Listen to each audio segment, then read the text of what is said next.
ตาประพุทธปราวิธีสาไว้ดำใบช่วยบุคคลได้เรียนซอยบ่มพอดอ้อยคลายชีพระอรหันต์วิธีก่อสร้างก็การปีชีวิตกระบวนตุบตัวหนึ่งเราปัญหาตามประกิธาธรรมวัติมาภัยปรังจำรันป้อยันโยมต่างหากนี้แค่นิดมาเพียรสมเลือกโยนในประกิธาธรรมวัติมาภัยปรังในขนมอัปมาเตเวะได้ชีวิตปูลปีสกเดมันประมาณเตะตัวหนึ่งอันลวงกินเละหนึ่งก็คือที่ปึงปองตาเปิดบริษัทพร้อมมีนารมทางคนไอเรียนซอยทัวร์การมันเซอร์บานล้อหรือกำปงดิลวงขนมปัญหาชีวิตได้หรือเต้กรมตอนจอจังปอแค่นี้ยังมองสวายโยลปีรูปมนชีวิตดออาชามวยตามระยะประเกธาธรรมบัติมาเพย์พรัมในขนมอัปมาเตเวะดาไอพลับโดยชีวิตบุคคลมันเนี่ยปีจุ่มในโซนเอาเชียนดอเพียบจุกใจกับปูบานปอประเกธาธรรมบัติมาเพย์พรัมในขนมอัปมาเตเวะเวะดาปูปีสกเดมันประมาณคือจีประเกธามวยดามีอัตเนยเชื่อบ่มพอดดาเปรสมาสัมปดตรุนตราสำได้ประรบจมพูเปรสโจละปันตกัดไทยปอนะทางกรมนี้คือจีเปรียบเลยสกเดย์ปลายพร้อมเตียงใส่หรือหนึ่งการอธิบายพร้อมเตียงอุทหรณ์มองลมอัดบัญชีอย่างฉบับสำหรับพุทธบริษัทยุติศึกษาสเปนยูลปองประเกธาธรรมวัติมาเพย์พรัมเปรียบเลยอุทานเนนับประมาณเตนเนสัญญเมนะตเมเนจะตีปังกอิราธะเมเทวียังเอาโคในปิไกเดเตปลายสมรูจีแคมราเพียสาธาเนเมียมปรัญญาก็ใบทัวก็คือตีปึงโดยสกเดย์ปรังปลายโดยสกเดย์มันประมาณโดยสิ่งใดสิ่งรวมหนึ่งโดยการตู้มีดนตรีได้ชีก็อันลงกันและมันอาจเป็นเล็กบานไหลมาเพียบหนึ่งเลิกใส่เรื่องเตะตัวหนึ่งประเกียร์ท้าคือเรื่องประโจละปันกัดแท้การปีสมัยพุทธกาลมีบางปอนปีนี้บุคคลพระพุทธศาสนาบ้องชโมมหาปันกัดจะเนี่ยมีปัญญาพลือทลาบันสำหรับจิปราหันอย่างชาวราหะปอจำในปอนชโมโจละปันกัดจะเนี่ยมีปัญญาอับอูครั้งนะโดยสาการปีเดือดจิตทลอบใส่จำอ้อดอยปิโคเดรินทัวร์ตินทัวร์ยึดยาวนี่จะเป็น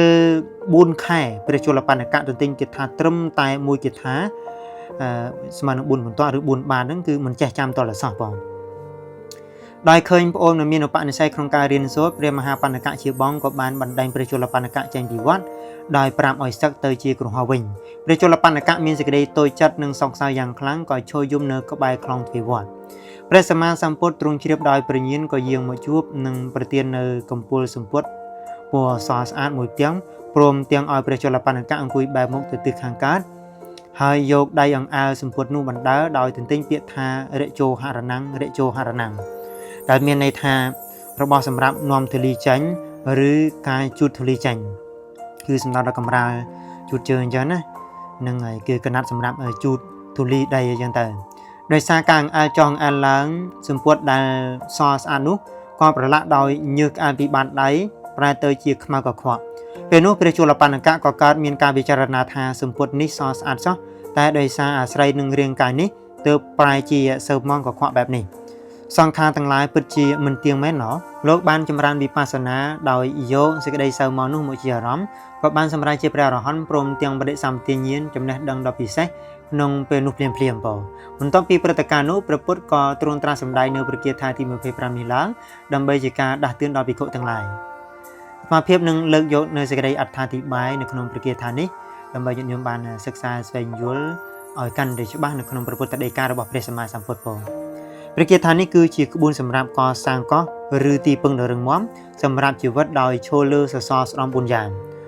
อุทานการปรังแปลงกรองโชต่อสู่หนึ่งตีมุ้ยคือสกเดเชียเยี่ยมมันโจจโรมันโจใจหนึ่งอุปสรรคตัวใบจิครุนไอมันฉลาดโดยเกกระด้อยโดยใช้เรื่องเปรสโจละปันกะจังใดตีปีอัปมาเตะการมันประมาทคือการมีสมาร์ทได้ดังครุนจินเน็กมันเทประให้โครงการทวงเปลือหรือการบ่มเป้งการเงียบประจำทั้งไงก็ดอดเลือไว้ได้ครุนกับพงเฟอร์ปองที่ใบสัญญามะการสังรุมคือการเดซาเซลหรือการสังรุมกายวิจามันได้ออยปริยากากระโมตีนจำเละบานที่บุญเต็มแม้การตูเมียนจัดหนึ่งอินทรีคือการเจกรุบกรองอารมณ์มันบันไดออยพเนตรเจียจรมอนดาดกายจัดเทเลเตอร์ขนมนายในสิ่งใดลุบล้วนขังสมบัติหรือบังเวงที่ปังกายราธะเมทีวีเนื้อเมียนปราญญาก็ใบก่อสร้างก็เปียธาก็เนื้อตีนี้สำได้เลยตีตัวสวัสดิภาพกันดาสมมติจีตีปึงปุ่มเนี่ยเพลย์จัดหรือการสำหรับทัวร์กำลังปัวปองยังเอาโคเงียพิกายเตะได้อันลวงกันแล้วมันอาจเป็นเล็กบานอันลวงเอาเคะสำหรับเลิกสายตึกดอกกายสาวในเกล็ดบุญยางคือตีมุ้ยกาเมาเคะ ចំណងទី2ភវខៈការចោចម្ពាក់ក្នុងភពទី3ទឹកថោខៈការយល់ខុសទី4អវិជ្ជាអវិជោខៈភាពងងខ្លៅឬនិយាយម្យ៉ាងទៀតគឺជាខ្សែទឹកនៃបញ្ហាទុក្ខសោកការបរាជ័យនៅក្នុងជីវិតដែលមិនអាចធ្វើអ្វីដល់អ្នកដែលមានសសរស្តម្ភទាំង4ខាងលើបានបងមកភាពសូមលើកយកឧទាហរណ៍មកបញ្ជាក់ឲ្យបានជាក់ស្ដែងសម្រាប់ព្រះគាថានេះបងណាឧទាហរណ៍ទី1ការសិក្សានិងការងារសិស្សម្នាក់អាចមានខួរក្បាលមិនសូវឆ្លាតចាប់បានយឺតដោយចលបណ្ឌកៈប្រសិនបើគេបណ្ដោយខ្លួនទៅតាមអារម្មណ៍ខ្ជិលប្រមាថគេច្បាស់ជាលិចលួងក្នុងអន្លង់នៃការប្រឡងធ្លាក់ប៉ុន្តែប្រសិនបើគេប្រឹងប្រែងឧទ្ធានៈមើលមេរៀនជារៀងរាល់ថ្ងៃមានស្មារតីអបមាទៈយកចិត្តទុកដាក់ក្នុងថ្នាក់ទប់ចិត្តតមៈគឺសង្រួមនឹងហើយមិនដើរលេងជាពេលយប់គេនឹងសាងបានកោះចំណេះដឹងមួយដ៏រឹងមាំដែលអន្លង់នៃការប្រឡងធ្លាក់ឬភាពអត់ការងារធ្វើមិនអាចបន្លិចគេបានឡើយបងឧទាហរណ៍ទី2បញ្ហាផ្លូវចិត្តនិងវិបត្តិពេលបុគ្គលម្នាក់ជួបវិបត្តិហិរញ្ញវត្ថុឬបាក់ទឹកចិត្តយ៉ាងធ្ងន់ធ្ងរប្រៀបដូចជាទឹកជំនន់ឬអន្លង់កំពុងហូរកំហុកប្រសិនបើគេចេះគ្រប់គ្រងអារម្មណ៍ខ្លួនឯងសញ្ញមៈនិងតមៈមិនរត់ទៅរកគ្រឿងស្រវឹងព្រមទាំងក្រោកឈរឡើងវិញដោយស្មារតីតស៊ូឧទ្ធានៈនិងអបមាទៈនោះគេកំពុងឈរលើកោះដ៏រឹងមាំមួយបញ្ហាខាងក្រៅធំប៉ុណ្ណាក៏មិនអាចបន្លិចសេចក្តីសុខនិងក្តីសង្ឃឹមក្នុងចិត្តរបស់គេបានឡើយសរុបមកព្រះគាថានេះបង្រៀនយើងថាភាពជោគជ័យនិងការរំលត់ទុក្ខមិនមែនពឹងផ្អែកលើភាពឆ្លាតវៃពីកំណត់នោះទេប៉ុន្តែវាពឹងផ្អែកទាំងស្រុងទៅលើសេចក្តីព្យាយាមការមិនធ្វើប្រហែសនិងការចេះគ្រប់គ្រងខ្លួនឯងប៉ុណ្ណាអាត្មាភាពសូមលើកយកការអធិប្បាយព្រះគាថាទី25នេះឲ្យកាន់តែមានភាពក្បោះក្បាយនិងមុតស្រួយទៅក្នុងទស្សនវិជ្ជាព្រះពុទ្ធសាសនាអាត្មាភាពសូមបំបីអត្ថន័យនេះជា3ផ្នែកធំៗដូចខាងក្រោមបងផ្នែកទី1តើអ្វីទៅជាអោខៈអន្លង់ដែលតែងតែបន្លិចសត្វលោកនៅក្នុងព្រះគាថាមានពាក្យថាយ៉ាងអោខោនេពិកៃរតិដែលអន្លង់មិនអាចបន្លិចបានពាក្យថាអន្លង់ឬអោខៈនៅទីនេះមិនមែនសំដៅលើទឹកជំនន់ធម្មតានោះទេប៉ុន្តែជារលកទឹកនៃកិលេសដ៏កាយសាហាវ4យ៉ាងដែលតែងតែគួចទាញនិងបន្លិចមនុស្សសត្វឲ្យដេកលួងក្នុងសេចក្តីទុក្ខវដ្តសង្សារជារៀងរហូតអន្លង់ទាំង4នោះគឺទី1កាមោខៈអន្លង់គឺកាមគឺខ្សែទឹកនៃសេចក្តីស្រវឹងវង្វេងជាប់ជំពាក់នឹងរូបសម្លេងក្លិនរសនិងផតពៈផងមនុស្សភាគច្រើនលិចលួងក្នុងអន្លង់នេះដោយការដេញតាមសម្ភារៈនិយមតណ្ហានិងចំណង់មិនចេះចប់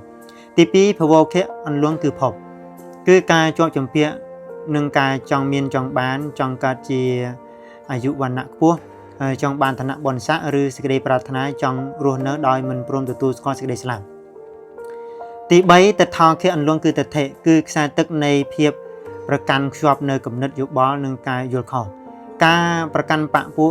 ការគិតថាខ្លួនឯងត្រូវជានិច្ចជាហេតុនាំឲ្យកើតចំនួននិងសង្គ្រាមទី4អវិជោខៈអន្លង់គឺអវិជ្ជាគឺជាខ្សែទឹកដែលជ្រៅជាងគេគឺសេចក្តីល្ងងខ្លៅមិនស្គាល់សច្ចធម៌មិនស្គាល់ហេតុដែលនាំឲ្យកើតទុក្ខនិងផ្លូវរំលត់ទុក្ខផង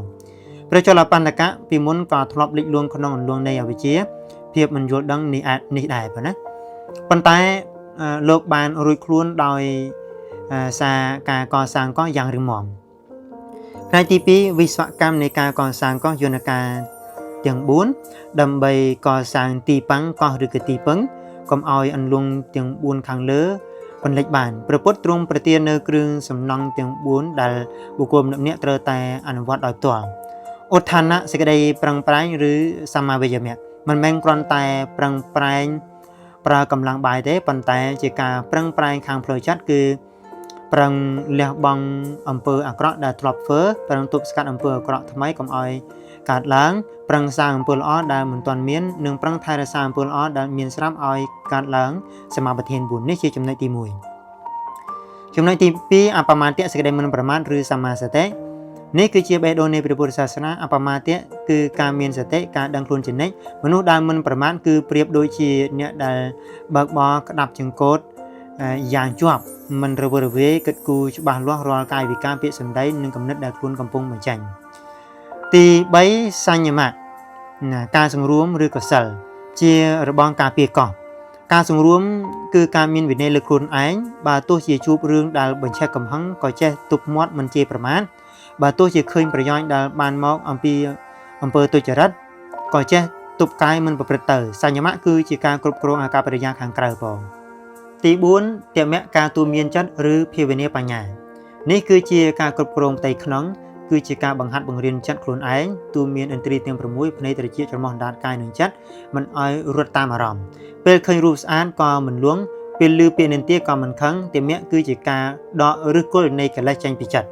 ផ្នែកទី3អត្តន័យទស្សនវិជ្ជានៃពាក្យកោះក្នុងជីវិតសម័យថ្មីហើយអ្វីបានជាប្រពុតប្រៀបធៀបទីពឹងទៅនឹងកោះមិនប្រៀបធៀបទៅនឹងភ្នំឬប្រាសាទពីព្រោះកោះស្ថិតនៅកណ្ដាលមហាសមុទ្រយើងមិនអាចបញ្ឈប់ទឹករលកឬក៏ខ្យល់ព្យុះនៃមហាសមុទ្របានទេយ៉ាងណាមិញនៅក្នុងជីវិតយើងមិនអាចហាមឃាត់លោកធម៌ទាំង8មានលៀបឥតលៀបមានយុះឥតយុះនិន្ទាសរសើរឬក៏សុខទុក្ខមិនឲ្យកាត់ឡើងបានឡើយមនុស្សដែលគ្មានកោះទីពឹងពេលគេសរសើរក៏អណ្ដាតអណ្ដូងទឹកជន់ឡើងពេលគេនិន្ទាក៏បាក់ទឹកចិត្តឈឺចាប់ទឹកលិចចោះនេះណាទឹកលិចលួងណាអ្នកមានប្រាជ្ញាមេធាវីដែលបានកសាងកោះរួចហើយទោះបីព្យុះនៃបញ្ហារញ្ញវត្ថុការក្បត់ឬអើងការនិន្ទាបោកបក់មកខ្លាំងប៉ុណ្ណាក៏ចិត្តរបស់គាត់នៅតែរឹងមាំស្ងប់ស្ងាត់និងមានលំនឹងជានិច្ចព្រោះគាត់មានវិរិយៈសតិសិលនិងបញ្ញាជាខែលការពារទីបំផុតនៃកោះនេះគឺព្រះនិព្វានដោយដែលព្រះជលបណ្ឌកៈបានសម្រេចសេចក្តីសន្និដ្ឋានព្រះគាថានេះគឺជាការរំពឹងដាស់តឿនដ៏អស្ចារ្យបំផុតកុំរងចាំព្រះជាម្ចាស់ឬអ្នកណាមកសង្គ្រោះអ្នកឡើយអ្នកត្រូវតែសាំងទីពឹងកោះឲ្យខ្លួនឯងតាមរយៈការប្រឹងប្រែងនិងការមិនធ្វេសប្រហែសរបស់អ្នកផងការសិក្សាព្រះគាថាធម្មបទទី25នេះមិនមែនត្រឹមតែជាការអានរឿងព្រេងប្រវត្តិសាស្ត្រនោះទេប៉ុន្តែវាគឺជាការស្រូបយកនៅកម្រងទស្សនវិជ្ជាជីវិតនិងការអនុវត្តផ្លូវចិត្តដ៏មានតម្លៃបំផុតផងខាងក្រោមនេះគឺជាអត្ថប្រយោជន៍ដ៏មហាសាលនិងក្បោះក្បាយបំផុតដែលទទួលបានពីការសិក្សាព្រះគាថានេះទី1ការយល់ដឹងស៊ីជម្រៅពីច្បាប់កម្មផលក្នុងបច្ចុប្បន្នព្រះគាថានេះបង្រៀនយើងកុំឲ្យចោះចាញ់នឹងព្រហ្មលិខិតឬកម្មចាស់ការដែលព្រះជន្មបណ្ឌកៈកើតមកមានបញ្ញាអប់រៀនអ្វីក៏មិនចូលគឺជាកម្មផលនៃអតីតកម្មប៉ុន្តែព្រះពុទ្ធបានបង្ហាញថាកុសលកម្មក្នុងបច្ចុប្បន្នគឺការប្រឹងប្រែងយុទ្ធនានិងការមិនប្រមាថអបមាទៈមានអំណាចខ្លាំងក្លាបំផុតដែលអាចកាត់ផ្តាច់ខ្សែសង្វាក់នៃកម្មចាស់នោះបានវាផ្ដល់នូវក្តីសង្ឃឹមថាមិនថាយើងចាប់ផ្ដើមពីចំណុចទាបប៉ុណ្ណារាល់សកម្មភាពមានស្មារតីប្រកបដោយកុសលអាចកែប្រែវាសនាយើងបានជានិច្ចផងទី2ការត្រួសត្រាយផ្លូវឆ្ពោះទៅរកការកើតមាននៃញាណអត្ថប្រយោជន៍ដ៏ជ្រាលជ្រៅមួយទៀតគឺការយល់ពីដំណើរនៃការវិវត្តផ្លូវចិត្តតាមរយៈការសង្រួមនិងការទូលមានចិត្តតមៈបុគ្គលអាចបណ្ដោះនៅភាពស្ងប់រហូតឈានទៅដល់ការកើតនៅញាណការដឹងច្បាស់នៅសច្ចធម៌ដោយនៅក្នុងសាច់រឿងការផ្ដោតអារម្មណ៍អង្អែលសម្ពុតសបានជួយឲ្យព្រះជលបណ្ឌកៈទម្លុះនៅអវិជ្ជាហើយកើតបាននៅវិបស្សនាញាណដោយមើលឃើញច្បាស់ពីសេចក្តីមិនទៀងអនិច្ចំនៃសង្ខារធម៌ដែលជាគុណសោឆ្ពោះទៅរកការត្រាស់ដឹងផងទី3ការរៀនសូត្រពីភាពចម្រុះនៃព្រះមហាសាវកទាំង80ការសិក្សានេះភ្ជាប់យើងទៅនឹងប្រវត្តិដ៏អស្ចារ្យរបស់ព្រះអរហន្តដែលជាមហាសាវកវាបង្ហាញយ៉ាងច្បាស់ថានៅក្នុងព្រះពុទ្ធសាសនាមិនមែនទាមទារឲ្យបុគ្គលគ្រប់រូបសុទ្ធតែមានវោហារស័ព្ទឬពូកែទេសនាប្រកបដោយសេចក្តីក្លាហានដូចជាព្រះប៉ុណ្ណាថែនោះទេទើបអាចសម្រេចធម៌បានសូម្បីតែបុគ្គលដែលអន់ខ្សោយបំផុតដោយព្រះជលបណ្ឌកៈក៏អាចអភិវឌ្ឍខ្លួនក្លាយជាកម្ពុជាសាវកផ្នែកខាងនិមិត្តកាយមនោមយិបានដែរឲ្យតែដើរតាមផ្លូវនៃភាពមិនប្រមាទទី4ការកសាងភាពធន់ផ្នែកផ្លូវចិត្តប្រឆាំងនឹងអន្លង់ដែលសង្គមនៅក្នុងយុគសម័យដែលពោពេញដោយការប្រកួតប្រជែងសម្ពាធការងារនិងព័ត៌មានអវិជ្ជមានមនុស្សងាយនឹងលិចលង់ក្នុងអន្លង់នៃភាពតានតឹងនិងការបាក់ទឹកចិត្តព្រះគាថានេះផ្ដល់នៅរូបមន្តកសាងកោះការពារជីវិតនៅពេលដែលជួបការបរាជ័យត្រូវមានឧទ្ធានៈគឺការក្រោកឈរឡើងវិញជានិច្ចនៅពេលមានការលបួងឬបញ្ហាផ្លូវចិត្តត្រូវមានសញ្ញមៈនិងតមៈគឺការចេះទប់ចិត្តមិនបណ្ដោយឲ្យកំហឹងឬសេចក្តីលោភលន់ចូលមកគ្រប់គ្រងការសម្រេចចិត្តផងទី5ការអនុវត្តសមាធិក្នុងសកម្មភាពប្រចាំថ្ងៃអត្ថប្រយោជន៍ជាក់ស្ដែងមួយទៀតគឺការបង្រៀនថាសមាធិមិនមែនទាល់តែអង្គុយថ្មិចភ្នែកនោះទេវិធីសាស្ត្រដែលព្រះជលបណ្ឌកៈអង្គសម្ពុទ្ធសបណ្ដាទន្ទិញធម៌បណ្ដាគឺជាទម្រង់នៃការចម្រើនសតិក្នុងសកម្មភាពអបមាទៈយើងអាចយកមកអនុវត្តក្នុងការងារប្រចាំថ្ងៃដូចជាការវាយកុំព្យូទ័រការលាងចានឬការដើរដោយគ្រាន់តែដាក់ចិត្តឲ្យមូលទៅលើកិច្ចការនោះយើងនឹងបានចិត្តស្ងប់ហើយមានប្រសិទ្ធភាពខ្ពស់ជារួមព្រះគាថានេះគឺជាពន្លឺបំភ្លឺផ្លូវប្រាជ្ញា បង្ហាញពីតម្លៃនៃការមិនបោះបង់និងការទទួលខុសត្រូវលើការកសាងទីពឹងសម្រាប់ខ្លួនឯងបងចាត់មកភាពព្រះវិខុសន្តិធម្មទេពច័ន្ទសិរិនសូមលើកយកនៅព្រះគាថាទំព័រទី25មានប្រមាណប៉ុណ្ណេះសូមលើកបនខ្សោទាំងអស់ព្រះគិមប្រការណាព្រះគុណម្ចាស់គ្រប់ព្រះអង្គនឹងចែកជូនដល់ញោមប្រុសស្រីគ្រប់គ្នាសូមបានជាបនិស័យនៃការរួចបរិច្ចាគទុកគ្រប់អង្គគ្រប់គ្នាប៉ុណ្ណាអនុមោទនា